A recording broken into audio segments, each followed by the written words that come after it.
Selasaan dalam diskusi mingguan rutin sambil makan makanan favorit kaum vegan seperti saya, yaitu diskusi sambil menyantap bacang jamur. Kemarin diskusi dibuka dengan pertanyaan kepada saya, Mas, tahu berapa sales revenue BUMN kalau semua BUMN itu dijumlahkan? Bosman sebagai BUMN haters pasti tahu dong. Saya jawab, anjay sialan lu, saya ini bener hater BUMN yang jadi kementerian. Jadi pasti data saya lengkap lah. Jawaban saya disambut gelak tawa bertujuh. Ini ketawa sinikal pastinya karena satu mantan direksi BUMN dan satu lagi masih petinggi BUMN hadir di sana. Lalu saya jawab, omsetnya kalau tidak salah secara akumulasi semua BUMN yaitu sekitar 2.000-an triliun rupiah per tahun. Memang ada apa dengan nanya omset revenue BUMN? Saya bertanya balik. Sebelum dijawab, saya pun lanjut berkata, memangnya mau dilihat dari sisi apa BUMN itu? Dari sisi profit dibanding omset. Jika swasta yang pegang, pasti lebih tinggi profitnya.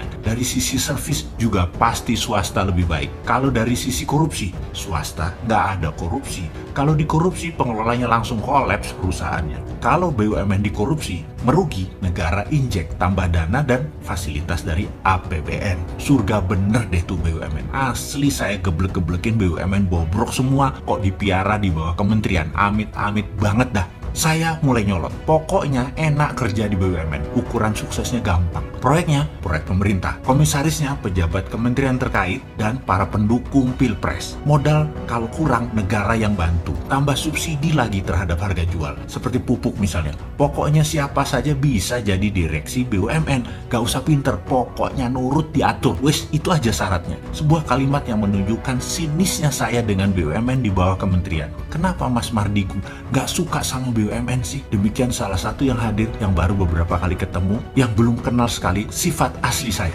Kalau yang sudah tahu nan tahu banget, saya ini anti pemerintah berbisnis. Saya ini pro UKM dan pro wira swasta. Oke, saya tanya balik kepadanya. Dari sales 2.000 triliun per tahun total BUMN ini, ada berapa yang didapat karena ekspor? Jawabannya mungkin gak ada BUMN ekspor. Sedikit banget kalau ada BUMN ekspor. Raja import mah iya kali. Selama ada BUMN sentralisasi, garansi UKM juga tidak akan tumbuh baik di Indonesia. Jadi yang 2.000 triliun ini sebenarnya pasarnya dan uangnya rakyat Indonesia yang diambil lagi ke perusahaan negara tersebut. Pegawainya BUMN dapat faedah dari perasan rakyat Indonesia yang jadi marketnya BUMN yang dilindungi peraturan pemerintah lagi.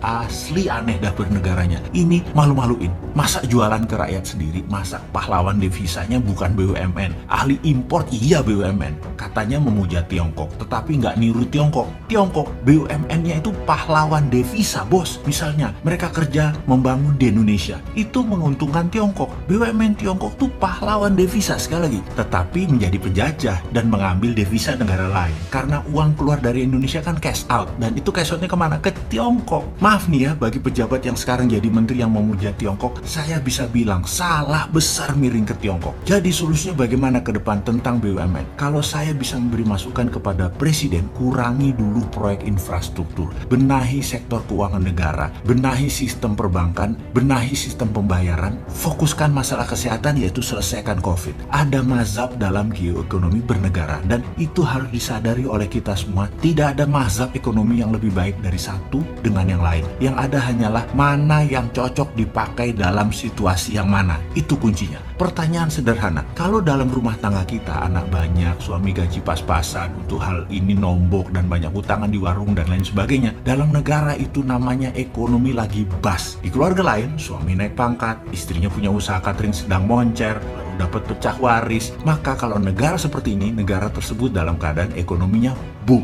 Jadi ada ekonomi boom atau summertime dan ada ekonomi bust atau winter time. Saya berusaha menerangkan panjang lebar alasan BUMNisasi ini tidak tepat dan kedua alasan FDI atau Foreign Direct Investment. Dalam artian saya memahami FDI adalah Cinanisasi yang tidak tepat dalam membangun strategi ekonomi bernegara. Karena saat ini winter time lagi bust. Jangan coba-coba FDI, miskin kita malah jadi jadinya. Saya heran dengan FDI. Asing masuk dikasih fasilitas, pajaklah dikasih tax holiday, kemudian tarif masuk barang yang murah dan lain sebagainya. Padahal kalau di MMT, ekonomi yang dianut oleh kita-kita kaum Sontoloyo ini, DDI itu lebih penting. Apa itu DDI? Domestic Direct Investment. Itu yang diutamakan, bukan foreign atau asing. Lalu alasan Indonesia nggak ada rupiah sehingga investasinya nggak ada, itu aneh lagi. Indonesia nggak punya rupiah, asli aneh. Kalau Indonesia nggak punya dolar wajar, bukan mata uang kita, tapi nggak punya rupiah, itu aneh bin ajaib. Oke, kita lanjut. Lalu kalau melihat langkah ekonomi makro mikro, sekarang lebih parah, malah kesentralisasi BUMN dan kekuatan oligarkinya malah dikuatkan. Ya monggo aja, atau gini deh,